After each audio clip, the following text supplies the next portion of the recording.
दी गई है, लेकिन इसके अब तक के परिणाम बहुत ही भयंकर साबित हुए हैं। बीटी कॉटन के बारे में बढ़ा चढ़ाकर किए गए वादों के खोखला साबित होने से देश में हजारों किसान आत्महत्या कर चुके हैं, जबकि इसके संपर्क में आने वाले सैकड़ों लोग त्वचा के ऐसे रोगों से जूझ रहे हैं जिनकी पहले किसी को कोई जानकारी नहीं थी। मैं ये कहूंगा कि जेनेटिकली मॉडिफाइड जो फूड है इससे अभी पक्का नहीं कि कितने कितने तरह के बीमारियां आ जाएंगी इससे, इसलिए इस पर जो है ना कदम जरा धीरे से उठाना चाहिए।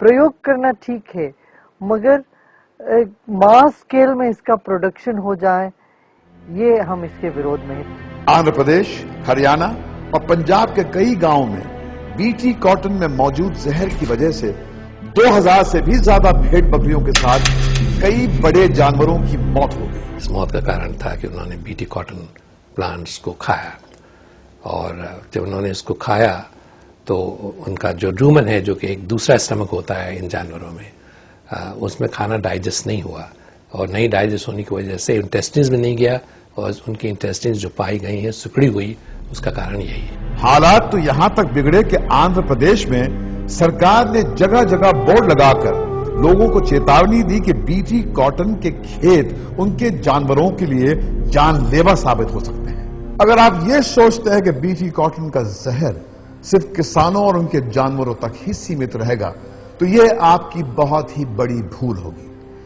क्योंकि बीटी कॉटन में जो जीन और जो टॉक्सिन है वही बीटी बैगन में भी है। BT brinjal could be a catastrophe. BT बैगन खाना बहुत ही खतरनाक साबित हो सकता है। इसमें एक ऐसा जीन है जो एंटीबायोटिक दवाओं को बेअसर करके नई बीमारियां पैदा कर सकता है। खाने को पचाने में मदद करने वाले बैक्टीरिया का सफाया करके ये हमारी आंतों को पेस्टिसाइड बनाने की फैक्ट्री में बदल सकता है। कि डेटा दिया गया है मोंसांटो का, जिसकी वजह से बीटी बैगन के ऊपर काम हो रहा है, और कह रहे हैं कि हम इसको रिलीज करना चाहते हैं।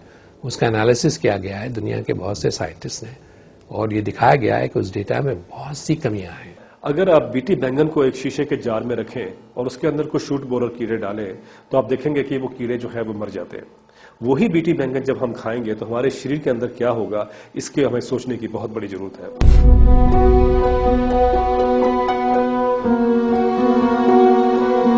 जब पेस्टिसाइड छिड़कने पर इतना नुकसान करता था, यदि उसको सीड के अंदर डाल दिया जाता है तो जैसे पौधा जहरीला हो जाता है, उसको खाने से कीड़े मर जाते हैं। उस जहरीले फलों को और सब्जियों को जब आदमी खाएगा तब आदमी स्वयं जहरीला हो जाएगा।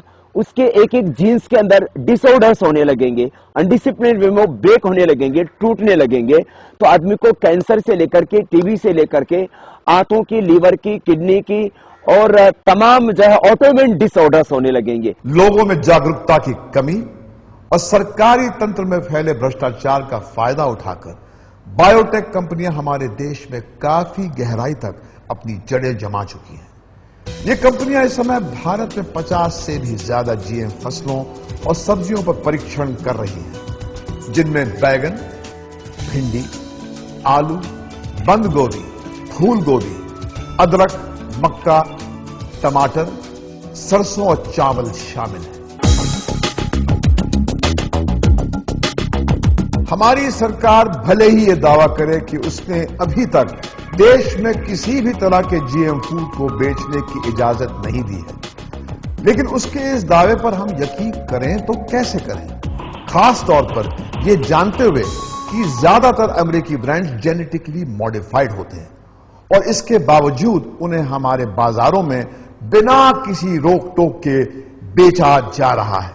इस बात में कोई शक नहीं कि भारत के लोग काफी समय से जेनेटिकली मॉडिफाइड फूड यानी जीएम फूड खा रहे हैं। ये पेप्सिको इंटरनेशनल के डोरिटोस कॉर्न चिप्स है, जिनको हमारे देश में बेचने की इजाजत नहीं मिलने चाहिए, क्योंकि इनमें जीएम कॉर्न है। मई 2008 में जर्मनी की लैब में जब डोरिटोस चिप्स की जांच की गई तो ये बात साफ हो गई कि इनमें जीएम कॉर्न की वो वैरायटी है जिससे हमारे लीवर और किडनी को नुकसान पहुंचता है। डोरिटोस भारत में बिकने वाला अकेला ऐसा ब्रांड नहीं है जो कि जेनेटिकली मॉडिफाइड है। मैं अभी दिल्ली के खान मार्केट में हूं। यहां मैं आपको दिखाऊंगा कि भारतीय बाजार किस हद तक जीएम फूड से भरे पड़े हैं।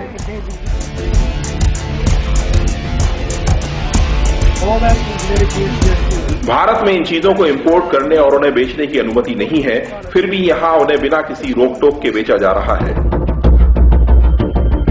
सरकार ने देश में जीएम फसलों और जीएम फूड्स को मंजूरी देने के लिए जेनेटिक इंजीनियरिंग अप्रूवल कमेटी यानी जीईएसी का गठन तो किया है, लेकिन वो बहुराष्ट्रीय कंपनियों के हाथों में एक कठपुतली बनकर रह गई है। इसी का नतीजा है कि आज हमारे बाजारों में जीएम फूड्स खुलेआम बिक रहे हैं।